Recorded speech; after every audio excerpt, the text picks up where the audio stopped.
Boleh saya mula topik 9? Boleh, Miss. Alright. So topik 9 ni awak tak pernah belajar pun. Dia topik baru. Dia tak ada kaitan dengan ni. Tapi dia punya prior knowledge it would be from topic 7 and topic 8 lah. Beza dia kalau topik 8 tu kita cari probability untuk satu-satu case. Nanti macam hari tu kita siapa yang dah belajar adalah satu case kita cari union ke, cari intersection ke macam tu.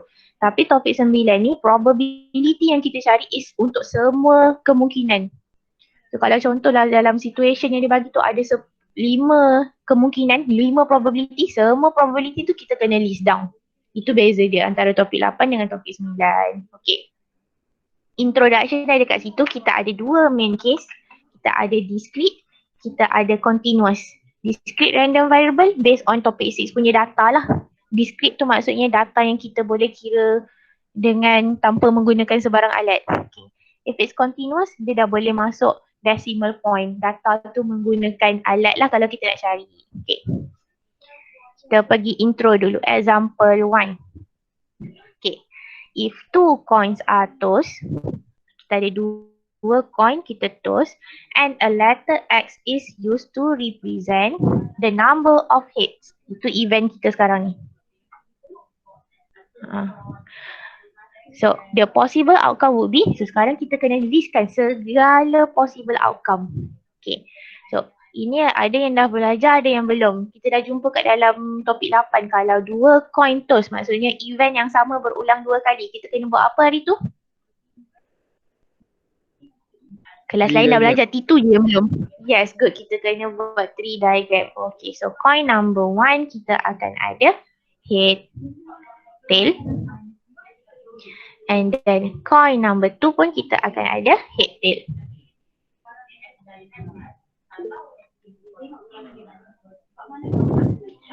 Tak apa, T2 petang kawan belajar.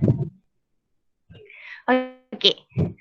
So, sekarang ni soalan kita, dia macam kalau dah belajar topik 8 dia akan minta okay, cari probability 2 head ataupun 1 head. Macam tu kan kita jawab itu. Sekarang ni dia tak nak macam tu, dia nak possible outcome. Maksudnya semua list ni kita kena cari. Okay, so first case ni macam mana kita nak baca?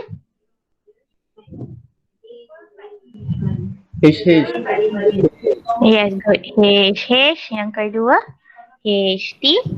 Yang ketiga PH. Yang keempat PT. Okay, ini kita punya possible outcome. Ada 4 case. Okay, next dia kata event kita nama dia X. X ni kita guna untuk represent number of head. Okay, so number of head yang ada kita kena listkan. Kalau untuk case yang pertama ni, number head kita 2. Betul? Ada 2 H. Yang case kedua ni, number head kita 1. Yang last case ni, TT, number of head kita berapa kat situ?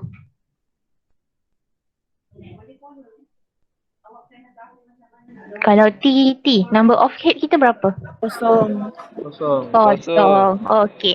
So dia suruh list number of head yang kita dapat. Maksudnya dia jadi 0, 1, 2. Itu cerita dia. Ini baru intro, dia belum ada probability lagi. Kalau next part dia nanti dia suruh cari probability untuk setiap satu case pula. Miss, Ya. memang kena susun ikut ascending order ke? Ya. Biasanya kalau list jawapan kita kena susun ikut ascending order. Betul. Dah ke example 1? Ya. Oh belum, okay.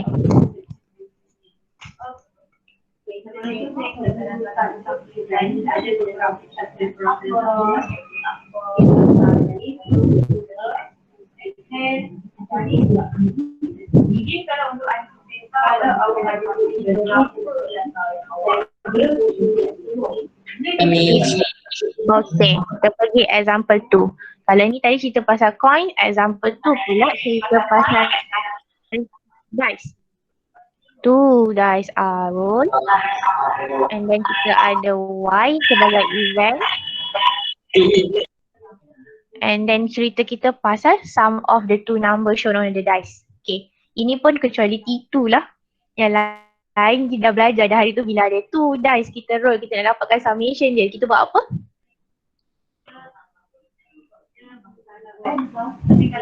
Macam mana nak dapatkan summation semua benda ni?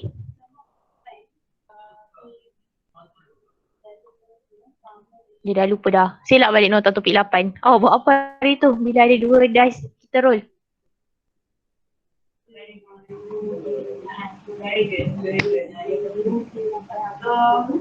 Tengok balik. Di sini data yang tu keluar.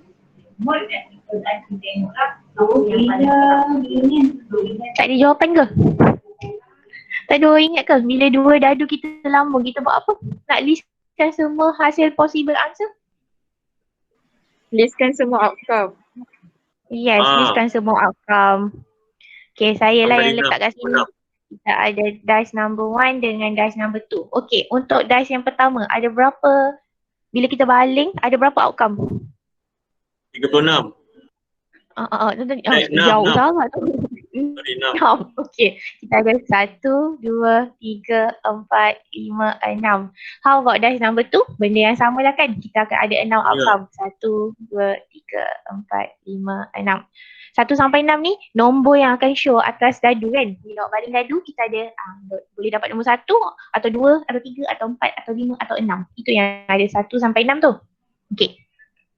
Sekarang Y ni dia kata dia bukan nak list outcome tu. Dia nak summation of the number. Maksudnya nombor yang kita dah listkan satu-satu ni kita kena tambahkan. Okay. Contohnya kat sini saya buat 1-1. Ini 1. Sini 1. So kita akan dapat 2 kat situ. Saya tambahkan nombor tu. Okay, next. 1, 2 kita dapat 3. Seterusnya 4, 5, 6, 7. Saya tambahkan je benda tu. Yang ni okey ke? Okay. Okey, saya sambung lah. So untuk second column kita tambahkan jugalah nombor yang sama kat situ. So awak akan dapat 3, 4, 5, 6, 7, 8. Seterusnya saya sambung lagi. Kita dapat 4, 5, 6, 7, 8, 9. Okay, next one. Awak buatlah sampai habis ya. Saya terus kira je ni.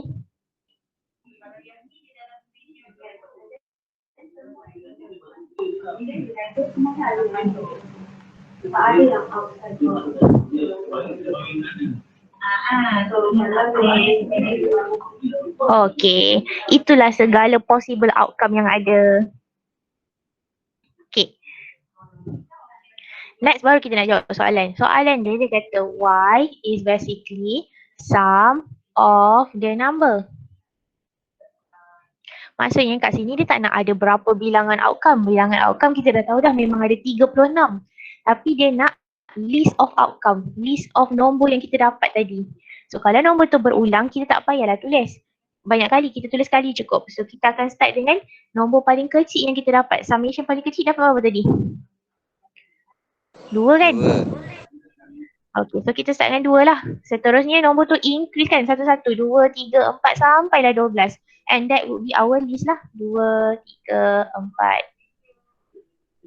7, 8, 9, 10, 11, 12. Satu outcome tu saya tulis sekali je. Walaupun kat dalam table ni kita dapat outcome yang berulang. Tak perlu tulis banyak-banyak kali. Maksud saya contoh kat sini. Kalau 3 tu, summation 3 kita dapat 2 kali. Tapi kita tak perlulah tulis 3 tu berlaku 2 kali kat sini. Sebab dia nak list outcome je. So 3 tu tulis sekali cukup. So list outcome kita is from 2 up to 12. So soalan macam ni famous, dia tak semestinya berlaku kat summation je. Dia boleh tiba-tiba tukar jadi division ke. Maksudnya dadu pertama bahagi dadu kedua. Boleh. Ataupun dadu pertama darab dadu kedua. Boleh juga. Operation dia tu boleh berubah-ubah. But then dia punya step samalah macam ni. Awak listkan dadu. Lepas tu operation kat tengah-tengah tu ikut arahan soalan. Kalau dia suruh tambah, awak tambah. Dia suruh tolak, awak tolak. Kalau bahagi ataupun darab, ikut je. So lepas tu dapat result, awak listkan. Okey ke? Dah ke? Okay, Miss. Dah. Dah siap dah. Dah dua awak tu hasil tambah semua cantik dah. Cukup dah. Oh, Okay. Kita proceed seterusnya sikit lagi. So, discrete random variable ni yang dia cerita. What is discrete yang saya cakap tadi lah. Data yang kita boleh kira pakai jari lah senang cerita. Contoh dia bagi kat situ. Number of cars. Number of employees. Number of complaint. Benda-benda yang memang boleh kira tanpa menggunakan apa-apa alat. Senang cerita. That is discrete data. So, next is continuous data. Continuous maksudnya kalau kita nak kira data tu perlu menggunakan alat. Contohnya time. Awak tak boleh measure time using your finger itself kan. Amount of water. Harga. Height, weight and those sort of thing lah benda macam tu. Itu je beza. Continuous dengan discrete. Itu konsep sama dengan topik 6. Okay. Kita masuk sikit properties kat sini. When it comes to discrete random variable, dia lebih kurang macam topik 8. Your probability, P tu probability must be in the range of 0 up to 1. So jawapan kita tak boleh lebih daripada 1. Jawapan kita tak boleh dapat negative number. So kalau lebih, maksudnya something wrong lah tu. Okay. And then we have second properties. Sebab tadi kita tahu topik 9 ni dia melistkan segala outcome, maksudnya summation of our probability. Nanti kita ada banyak-banyak case probability. Tambah semua sekali mesti dapat 1. Sebab nanti kita nak list kan. Kalau kita dah listkan banyak-banyak, nak check betul ke tak, kita kena tambahkan semua probability. Tambah semua probability dapat 1, awak punya jawapan dah betul. Tiba-tiba tambah dapat lebih daripada 1, maksudnya jawapan awak dah salah. Okay, so tu main point yang awak kena ingat lah. Your answer must be in the range of 0 up to 1. Second part, summation of all the probability must be equal to 1. Okay. Boleh proceed? Diam tanda setuju kot. Okay.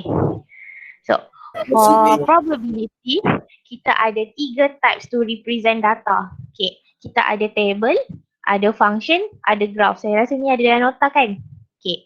Kalau table, dia mesti rupa dia macam ni. Okay. Atas tu event kita, Y tu event. Bawah ni probability. Okay. Itu kalau dia minta table, mesti bagi jawapan macam tu. Second is function. So, kalau function, awak mesti bagi dalam bentuk macam ni lah yang ada list banyak-banyak. This is what we call as piecewise function. Dia list down macam ni. And most of the time kita memang akan ikut macam ni lah, ascending order juga. Okay. And then last one, in the form of graph. Okay, kalau graph, memang macam ni jugalah. Y is your event. Py of Y is basically your probability. And then your graph memang straight line macam ni. Straight vertical line. The straight line je setiap satu tu based on the probability. Okay, so untuk discrete, we have 3 ways to represent our data. Kita pergi last example for today, example 3. Okay. 2 coins are tossed and a letter X is used to represent number of tail. Okay, sekarang dia nak number of tail pula. Tadi kita number of head.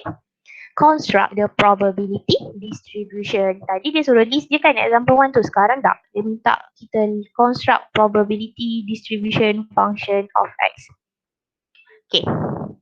So, first kita nak dapatkan list tu sama macam tadi lah. It's better for you to construct your tree diagram dulu so that awak tak tertinggal case. Okay. So coin number 1, kita ada head dengan tail. Ni saya pergi laju, sama macam tadi je. Coin number 2, head, tail, head, tail. Okay. So we have HH, HT, TH, last one TT. Okay. Tadi kita kena list je. Sekarang sebab dia nak probability, so kita kena kira probability for each case. So probability untuk nak dapat H ni berapa?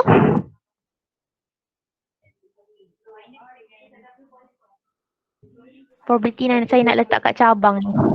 1/2 good, and it's basically same for all cases lah kan, sebab kita tak berubah-ubah kat situ. Okay, so maksudnya kalau kita nak dapatkan probability dapat HH 1/2 kena darab dengan 1/2. So half times half, awak akan dapat probability dia quarter kat situ.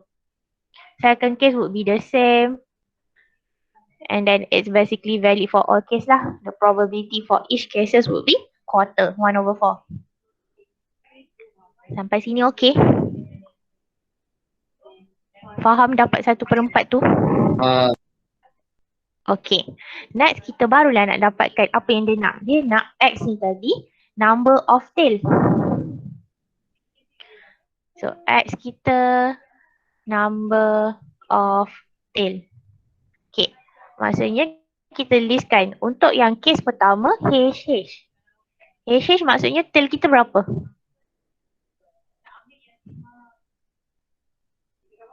Dia terbalik daripada tadi. Very good. 0. Okay. Next kita ada HT dengan TH. Second case ni. Yang ini kita punya tail would be 1. And then last one TT. Tail kita would be 2. Okay ke? Dapat 0, 1, 2. Itu event kita. Okay. Next baru kita construct dia punya probability distribution yang dia nak ni. Soalan minta function je, tapi soalan ni saya nak buat 3-3 lah. Kita mula dengan table dulu. Tadi ada 3 kan? Table, function, graph. Saya buat 3-3. So mulakan dengan table dulu. Saya nak mula table sebab table paling senang sebenarnya. Okay. So your table must consist of 2 row. Dia mesti ada 2 row je. Dia tak ada lebih kalau probability ni. Row pertama is about your event. Sebab event dia dah bagi X, saya letakkan dia X lah. Second row must be your probability. Px equal to X. Okay. So, event kita tadi ada 3 kan? Maksudnya itulah kolom kita. So, we have 0, 1, 2. Okay. Next, kita listkan the probability. So, untuk dapat kosong tadi, ada satu case je kat sini. 1/4. So, our probability kat dalam table tu pun kita letaklah 1/4. Okay. Next, untuk dapat satu tail kita ada 2 case, HT dengan TH. So probability kita 1/4 plus 1/4. Kita akan dapat half kat situ. Ingat jawapan in simplest form. So tak boleh letak 2/4. 2/4 kita anggap bukan jawapan akhir. Kena simplest form. And then last one untuk dapat 2 tail, TT kat sini. Kita ada 1/4 once again. So 1/4. Siaplah table. So kalau soalan minta probability distribution table, inilah jawapan kita.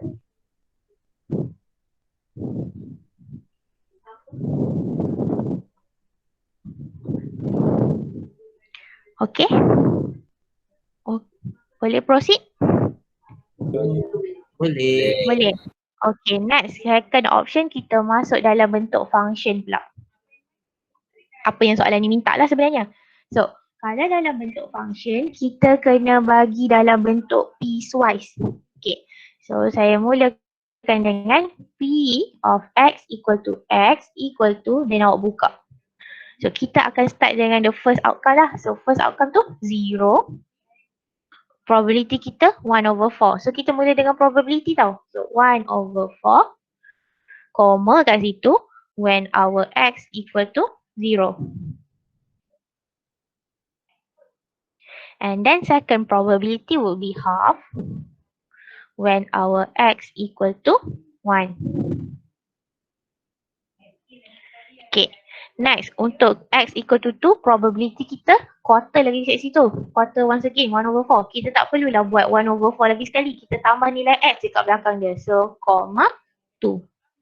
So, if you have the same probability repeat in your function, kita tak perlu tulis benda tu banyak kali. Awak sekadar sambung nilai X je. Maksud saya tak perlu buat 1/4 X sama dengan 2. Yang tu nampak tak pandai. Kita jangan buat macam tu.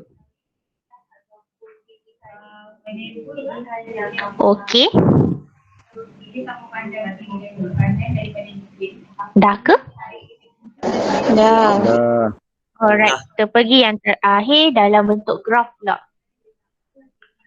So, kalau dalam bentuk graf, mesti ada paksi. Make sure your axis must be labeled. So, kita ada X dengan P. X equal to X. Okay. And then kita nak tarik label dulu. So, label dengan event kita 0, 1, 2. So, we have 0, 1, 2. Okay. Lepas tu label pula probability. So kita ada 1/4 and then half. After that kita start tarik straight line je. Korang pakailah pembaris je. Okay. So untuk 0 probability kita quarter kat situ. So 0 tarik je lah pergi quarter. Saya macam tak nampak sangat sebab dia bertimbul dengan paksi. Okay. Kalau masa exam tu lukis tebal lah sikit. Okay. Second one, when x equal to 1, our probability is half. So kita ada straight line kat half. And then last one, when x equal to 2, probability kita quarter lagi sekali. So straight line sampai quarter. Macam salah colour je. Sekejap Saya pakai hijau lah. Dia memang straight line je. Dia tak ada bentuk kotak-kotak ke, titik-titik ke, tak ada. Dia straight line sentiasa. Siap. Itulah rupa graph of probability distribution function. Soalan dia boleh minta mana-mana. Kadang-kadang dia minta 3-3 sekali dalam satu soalan. A table, B function, C graph. Boleh je. Okay. Kita stop kat sini hari ni. Kita sambung lagi nanti next lecture. Alright. Thank you. Thank you, Miss. Thank you, Miss. Thank you, Miss. Raya. Thank you, Miss. Alright. Thank you, Miss. Thank you. Bye, Mas. Thank you, Miss.